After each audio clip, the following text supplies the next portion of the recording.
Welcome back to the channel, fellow Port Charles addicts. Today is Wednesday, and we have an incredibly heavy episode to unpack. Grab your coffee, grab your tea, and definitely grab a massive box of Kleenex, because we need to dive deep into the absolute devastation that just dropped on our screens. Let's get right into the breakdown of this emotional rollercoaster. I am so unbelievably heartbroken for Portia, and at the exact same time, I am boiling with a rage so hot it could melt the snow off Mount Everest. I'm sorry, but am I the only one who feels like the writers just took a sledgehammer to our souls for the sake of pure, unadulterated trauma? I've been watching this show since 2015, and I have seen some truly gut-wrenching tragedies play out. But watching Portia wake up in that hospital bed tonight, it broke me. It fundamentally broke me. I need to vent, because if I don't get this out of my system, I'm going to scream into a pillow until I lose my voice. Wait, I'm getting ahead of myself. Let me back up, because my brain is going a million miles an hour, and I need to process this logically. Let's talk about how this entire nightmare started. We all knew Portia was a ticking time bomb of stress. How could she not be? Curtis has been dragging her through the mud with this ridiculous, completely avoidable assault charge. He just had to punch Isaiah Gannon. He just had to let his toxic masculinity and jealousy take the wheel. And because of that one selfish, stupid moment, Isaiah is slapping him with a massive civil suit, Jordan is all up in Portia's face making accusations, and Portia is left carrying the weight of the world and a high-risk pregnancy all by herself. The tension has been building for weeks, and tonight, the dam finally broke in the worst way imaginable. The scene opens with Portia all alone in that big, empty house. The directing here was incredible, I have to admit. The lighting was all shadowy and isolating, making you feel exactly how trapped and terrified. And then, the contraction hits. Brooke Kerr, ladies and gentlemen. Give her the Emmy right now. The sheer terror in her eyes, the way she doubled over clutching her stomach.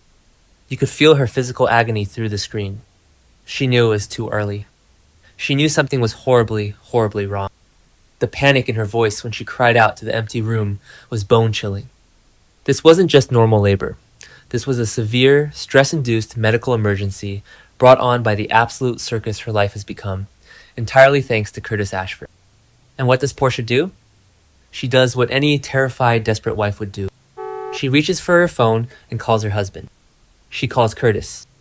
The phone rings, and rings, and rings, and he doesn't answer. I was literally screaming at my television. Pick up the phone, Curtis. Pick it up. But no. The call goes straight to voicemail. Portia's left gasping for air, clutching her phone like a lifeline that has just been brutally set. The sheer vulnerability of that moment, watching a woman realize that the person who is supposed to protect her is completely unreachable during the most critical moment of her life, was agonizing to watch. So where is Curtis while his wife is literally fighting for the life of their unborn child? He is off playing mobster spy game. I am so disgusted with him, I can barely see straight. He is secretly meeting with Valentine Cassidy. Yes, Valentine. The same Valentine who is a fugitive, the same Valentine who pulled Jordan out of that exploding car on Route 91. Curtis is sitting there, thanking Valentine for saving Jordan, and then having the absolute audacity to ask Valentine for another dangerous, illegal favor to help him beat Isaiah's lawsuit. He is prioritizing his own legal mess, a mess he created, over being available for his pregnant wife. Can we just pause and talk about the monumental selfishness of Curtis Ashford for a second? Because I am on a roll and I cannot stop. His wife is pregnant. His wife is high risk. His wife has been begging him to put his family first. But Curtis only cares about Curtis.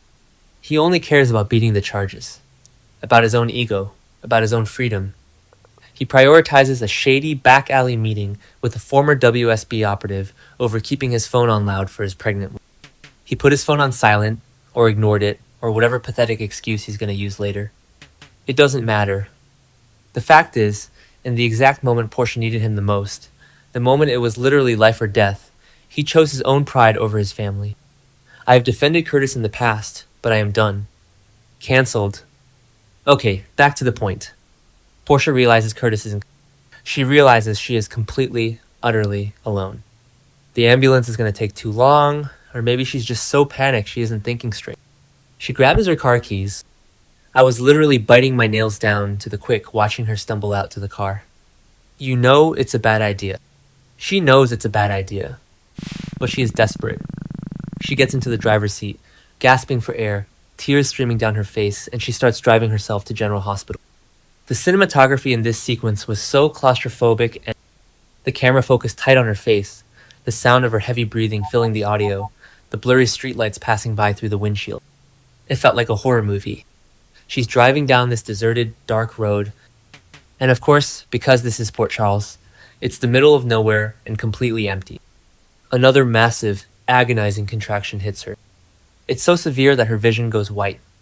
She screams, this guttural, heartbreaking scream, and her hands slip off the steering wheel. The car swerves. We don't even see a massive fiery crash like Jordan's Route 91 disaster. It's almost more chilling because of how terrifyingly quiet it is. The car just violently veers off the road, crashes hard into the embankment, and everything goes black. Portia passes out from the sheer, unadulterated pain and trauma. The screen faded to black, and I swear to you, my heart stopped beating for a solid minute. I was just sitting there in the dark praying, please don't let her lose the baby. Please, GH writers, don't be this cruel. But they were. They were exactly that cruel. The next scene, Portia is waking up in a stark, bright room at General Hospital. The contrast from the dark, terrifying car to the glaring hospital lights was incredibly jarring. She blinks her eyes open, disoriented, exhausted, and the very first thing she does is reach for it. The panic sets in instantly. The doctor walks in, and you can just tell from the look on their face. You know, that look. The sympathetic, pitying, devastating look. Before the doctor even opens their mouth, Portia knows. I knew. We all knew. And I just started sobbing. The doctor delivers the news. Portia suffered a miscarriage right there on the side of the road. The trauma, the stress, the physical toll of the crash, it was too much. The baby is gone. Brooke Kerr's performance in this moment is something that is going to be talked about in soap opera history for decades. She didn't scream right away. It was this hollow, suffocating silence. You could physically see the light leave her eyes. You could see her soul shatter into a million jagged pieces. It was so raw, so real, so painfully authentic that it felt intrusive to even watch. I remember when they did a Lost storyline with Sam years ago, but this felt entirely different. Because of the sheer, infuriating preventability of it all. And then, the grief morphed. You could see the exact second the sorrow turned into something cold, hard, and terrifying. Portia realized why she was on that road. She realized why she was alone. She remembered calling Curtis. She remembered the phone ringing out. She remembered that she had to drive herself because her husband, the man who swore to protect her, was nowhere to be found. The realization that Curtis's selfishness, his obsession with his own legal drama, his violent outburst against Isaiah, all of it directly led to the death of their child. If he hadn't punched Isaiah, there would be no lawsuit. If there were no lawsuit, there would be no stress. If he had answered his phone, she wouldn't have driven. It is a direct chain of cause and effect, and Portia sees it with crystal clarity. And then, oh God, then Curtis bursts into the hospital room. He comes rushing in, out of breath, looking frantic, probably freshly arrived from his little secret rendezvous with Valentine. He runs to her bedside saying, Portia, baby, I'm here. I'm so sorry. My phone was off. I wanted to reach through the screen and strangle him. My blood pressure spiked to dangerous levels. How dare he? How dare he show up now, when the worst has already happened? It's too late, Curtis. It is too late. I know some people are going to say, oh, Curtis didn't know. It was an accident. He couldn't have predicted this. I do not care. And neither does Portia. Her reaction to him was the most chilling thing I have ever seen on daytime television. She didn't yell. She didn't throw things. She just looked at him with these dead, empty eyes. It was worse than anger. It was complete and utter apathy. She looked at him not as her husband, but as the man who killed her baby. The silence in that room was deafening. Curtis is rambling, trying to hold her hand, and she just slowly, deliberately pulls her hand away. Portia tells him, in this quiet, raspy voice, that the baby is gone. Curtis breaks down, but Portia doesn't comfort him. She doesn't cry with him. She tells him to get out. She tells him that his selfishness, his ego, his need to play the tough guy cost them their child. She says the words that I think are going to echo through the rest of this year. You weren't there. You were never there when it actually matters. And she is right. She is 100% right. Every single time things get hard, Curtis is off keeping secrets, making unilateral decisions, or prioritizing his own pride. This was the ultimate betrayal, the final straw. This isn't just a bump in the road for their marriage. This is an unhealable scar. Portia made it explicitly clear in that hospital bed that she is done. There is no coming back from this. She has cut off all hope of reconciliation. She looks at him and sees the reason her child is dead. How do you ever look at your husband the same way again after that? You don't. You just don't. I am so fiercely on Portia's side here. I want her to take him for everything in the divorce. I want her to burn his life to the ground. Curtis Ashford has coasted on his good guy charm for way too long, and it is time he pays the absolute ultimate price for his toxic. And let's talk about the ripple effect this is going to have. What is Trina going to do when she finds out? Trina has already been pulling away from her parents, trying to focus on her music showcase with Gio, trying to set boundaries because their drama is too much. But this? When Trina finds out that her mother miscarried because her father was too busy meeting with Valentine Cassadine to answer his phone, Trina is going to despise Curtis. She is going to cut him off too. Curtis is going to lose his wife, his unborn child, and his daughter, all in one fell swoop. And honestly, he deserves it. And what about Isaiah Gannon?